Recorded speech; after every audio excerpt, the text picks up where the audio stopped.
Hi, my name is Maria. I'm a mathematician, and today I'm going to give you step-by-step solutions for monomial problems.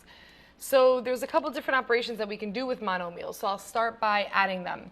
If we wanted to add the monomials 5x plus 3x. All right, first of all, it's important that we check that these monomials are like terms. And what I mean by like terms is that they have the same variable, which they do, and that they have the same exponent, which they do, because these both have an imaginary 1.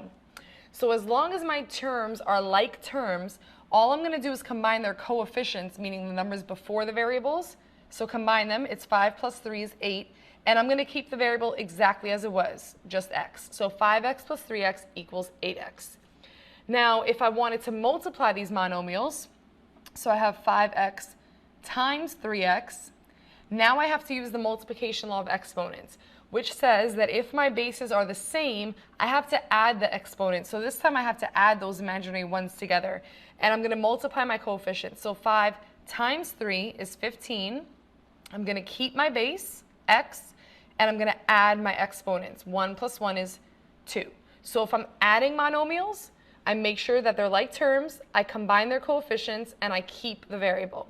If I'm multiplying monomials, I multiply their coefficients, I keep the base as long as it's the same, and I add their exponents. My name is Maria, and I just gave you some step-by-step solutions to solving monomials.